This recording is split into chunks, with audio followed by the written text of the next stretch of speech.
Um tempo atrás, numa viagem de avião, eu sentei confortavelmente numa poltrona da classe econômica e uma senhorinha se sentou do meu lado.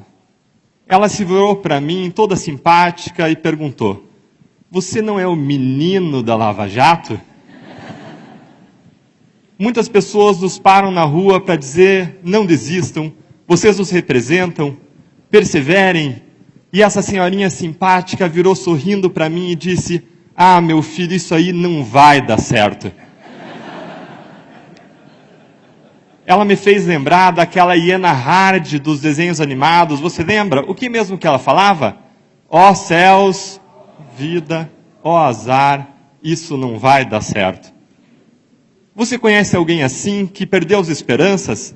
Que acredita que o Brasil não tem jeito? É possível nós vencermos a desesperança e nós derrotarmos a grande corrupção impregnada nas nossas instituições.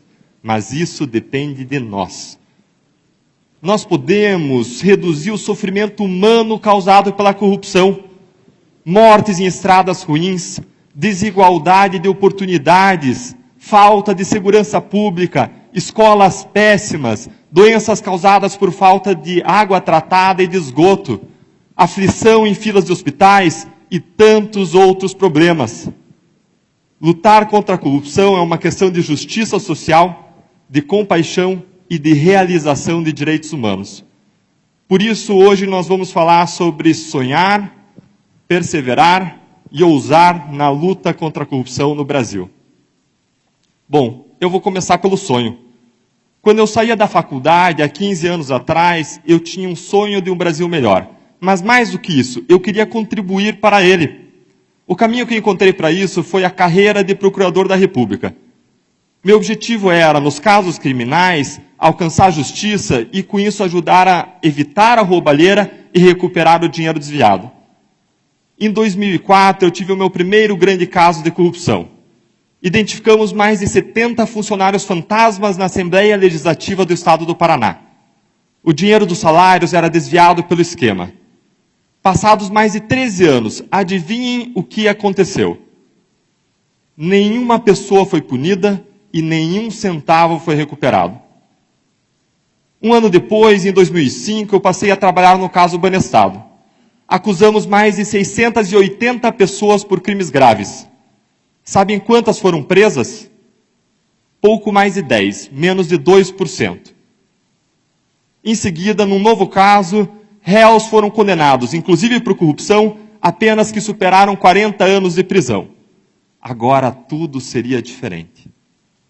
Contudo, em 2016, os processos todos tinham ido por água abaixo por questões puramente formais.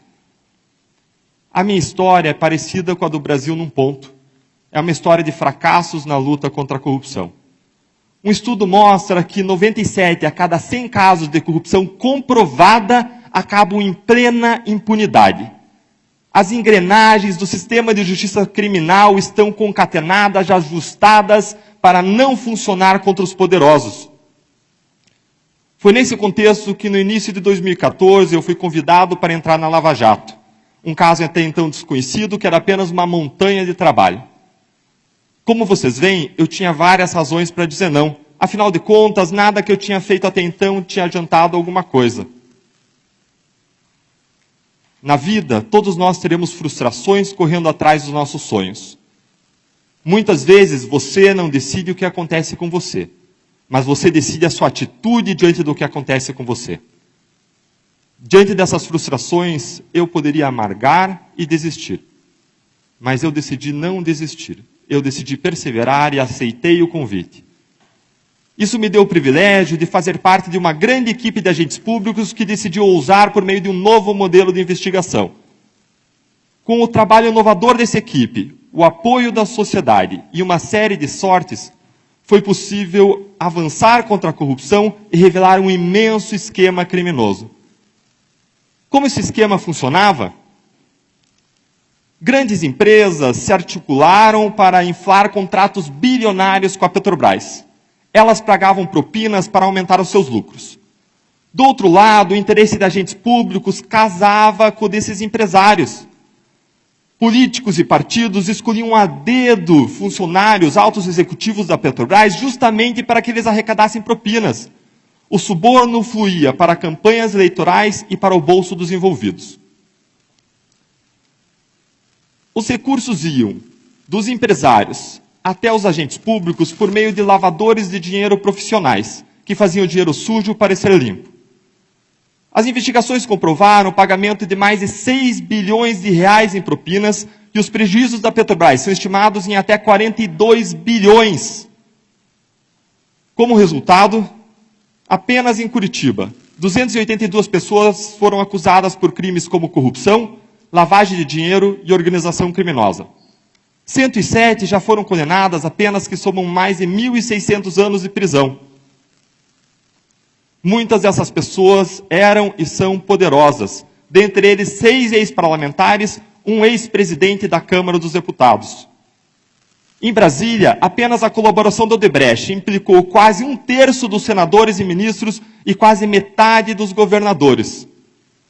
Além da punição aos criminosos, estão sendo recuperados aos cofres públicos mais de 10 bilhões de reais, quando a regra no Brasil é não recuperar nenhum centavo. O que a Lava Jato revelou na Petrobras já é muito grave.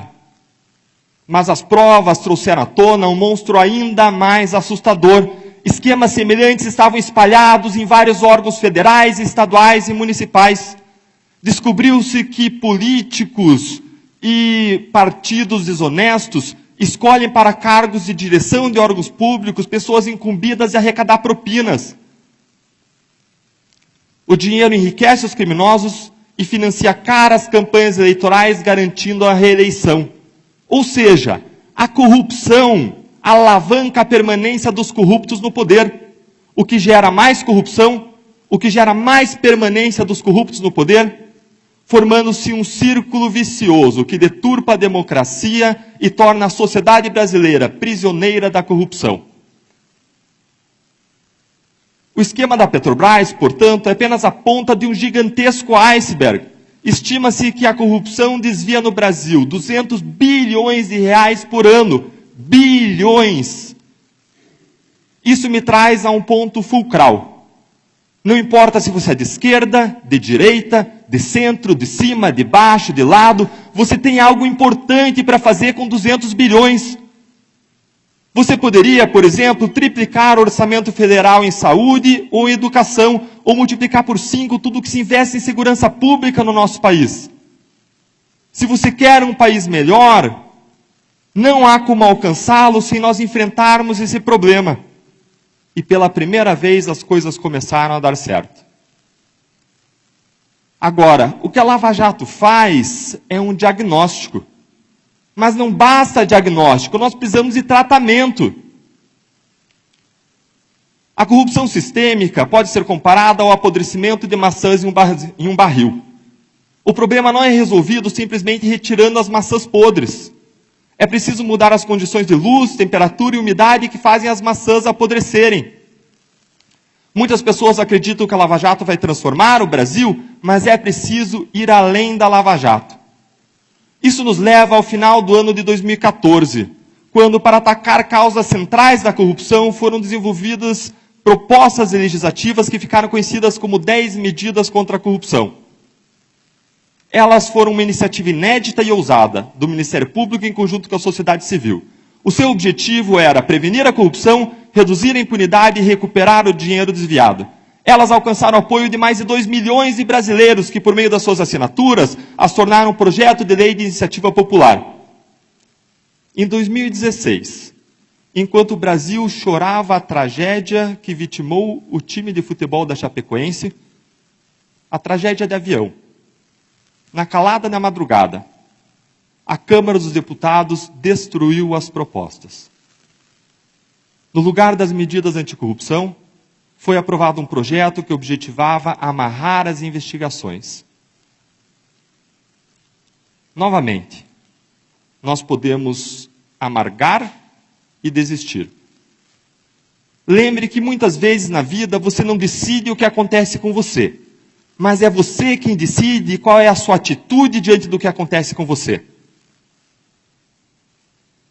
Nós poderíamos amargar e desistir, mas eu decidi perseverar. De lá para cá, contudo, eu tenho visto muitas pessoas amargarem. Para piorar a situação, uma sucessão de notícias ruins se acumularam que soam como mais fracassos na luta contra a corrupção. Malas de dinheiro circulam anos depois de iniciada a Lava Jato. Ministros soltam e ressoltam políticos e corruptos poderosos. Regras que beneficiarão corruptos são gestadas no Congresso Nacional. Há rumores de que o Supremo Tribunal emitirá decisões que implicarão imensos retrocessos. Essa sucessão de fracassos alimenta dentro de nós um inimigo poderoso dos nossos sonhos, que é a desesperança. Para nós entendermos como a desesperança atua, vamos viajar a um laboratório da Universidade de Pensilvânia no inverno de 1965. Lá, pesquisadores começaram um experimento com cachorros, que, embora seja desagradável e eticamente questionável, tem uma preciosa lição a nos ensinar. Cachorros de um primeiro grupo foram colocados dentro de um compartimento, um de cada vez, em que eles sofriam choques elétricos regularmente. Eles eram capazes de parar os choques tocando um painel com o seu focinho, o que eles aprendiam de modo rápido. Já os cachorros de um segundo grupo foram colocados dentro do mesmo compartimento, mas nada que eles fizessem era capaz de parar os choques. Em seguida, os cientistas colocaram os mesmos cachorros dentro de um novo compartimento, com duas partes separadas por uma pequena cerca. Uma parte dava choques e a outra não. Agora os cachorros foram colocados de um lado da cerca e bastava pular para o outro lado para que eles escapassem dos choques. Adivinhem o que aconteceu quando os cachorros do experimento anterior foram colocados nesse compartimento duplo? Os cachorros do primeiro grupo, aqueles que tinham sido capazes de parar o choque, rapidamente pularam a cerca. Contudo, a maioria dos cachorros do segundo grupo, aqueles que tinham tomado choques que não poderiam ser parados, simplesmente se deitaram no chão eletrificado à espera de mais choques. Eles não tentaram pular a cerca nem qualquer outra solução. Eles se renderam.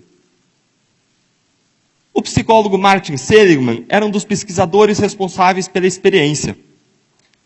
Ele chamou o estado mental daqueles cachorros que se deitaram à espera de mais choques de learned helplessness, ou desamparo aprendido, que é o estado de alguém que é incapaz de agir por si mesmo, sem ajuda. Mas por que aqueles cachorros ficaram assim? Porque eles se deitaram à espera de mais sofrimento, mesmo quando havia uma saída. Porque eles aprenderam. O modo como eles enxergavam a experiência passada lhes ensinou que eles eram incapazes, que eles eram impotentes. Você vê como a desesperança é poderosa? A desesperança nos paralisa. A desesperança nos mortifica ainda vivos. Nós nos insensibilizamos, anestesiamos com a nossa dor e a dor do outro. A desesperança é um obstáculo na luta contra a corrupção, porque ela retira a nossa capacidade de enxergar as oportunidades do presente. Nós nos tornamos incapazes de mudar a realidade, mesmo quando isso é possível, sonhando, ousando e perseverando. Mas aí alguém me dirá, mas Deltan, como sonhar, ousar e perseverar? Veja o que aconteceu com as 10 medidas. A cada jornal nacional nós tomamos choques e mais choques elétricos. Esse Congresso não aprovará reformas anticorrupção porque a maioria dos parlamentares que está lá não vai aprovar, eles não querem mudar. A minha resposta é, então a mudança está nas suas mãos. Se o Congresso atual não aprovará um pacote anticorrupção, então em 2018 vamos colocar lá quem vai aprovar. Enquanto nós conversamos, aliás, entidades respeitadas da sociedade civil estão seguindo, sonhando, ousando e perseverando. Elas articulam uma grande campanha anticorrupção para 2018. Várias delas estão desenvolvendo um super pacote anticorrupção para promover a integridade no ambiente público e privado. Esse pacote vai além das 10 medidas e aproveita grande parte delas, propondo ainda, por exemplo, melhoras nas licitações, na transparência, no sistema político eleitoral, na educação de crianças e jovens e nas regras de compliance. Ele será submetido a uma discussão ampla e aberta com a sociedade civil, E se for aperfeiçoado e aprovado pelo Congresso, revolucionará a luta contra a corrupção no nosso país. A estratégia agora não é mais coletar assinaturas. É escolhermos como novos senadores e deputados apenas os candidatos que possuem um passado limpo, tenham um compromisso com a luta anticorrupção, tenham um compromisso com valores democráticos e, além disso, o que é importantíssimo nesse momento do nosso país, apoiem o pacote anticorrupção. A ideia agora é nós tomarmos o endosso ao pacote como um critério inafastável para o voto que o cidadão conjugará com outros critérios da sua preferência. Não se trata mais de apenas uma campanha de voto limpo.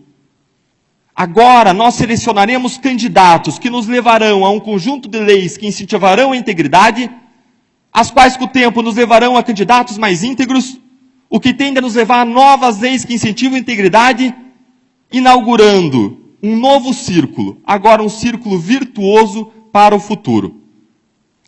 O meu maior medo é que alguns de nós, muitos de nós, como aqueles cachorros que se deitaram à espera de mais choques, não percebamos que em 2018 existe uma cerca baixa sendo colocada perto de nós. Nós podemos dar um grande salto contra a corrupção no Brasil. Talvez você esteja achando tudo isso muito bonito, mas queira me dizer, como aquela senhorinha do avião, ah, meu filho, isso aí não vai dar certo. Se você perdeu as esperanças, eu quero dizer que eu entendo você, mas eu quero propor um exercício mental. Pense na pessoa que você mais ama na face da terra. Talvez a sua mãe, ou o seu filho, o seu marido ou sua esposa. Imagine agora que você vai ao médico e ele lhe diz que essa pessoa que você tanto ama tem uma doença terminal e possui poucos meses de vida. O que você faz? Você vai para casa esperar ela morrer? Ou você vai fazer tudo o que estiver a seu alcance para salvar a vida dela? Indo de site em site, de médico em médico, dobrando seus joelhos e buscando a cura, ainda que seja improvável? A verdade é que existem causas pelas quais vale a pena se lutar, independentemente do resultado, e o nosso país é uma delas. Lutar contra a corrupção é lutar pelo nosso país, e lutar pelo nosso país é lutar por quem nós mais amamos, e nós jamais desistiríamos deles. Se o brasileiro é aquele que não desiste nunca, vamos dizer aqui que nós somos brasileiros e não desistiremos do nosso país. Nós seguiremos juntos, sonhando, ousando e perseverando. Muito obrigado.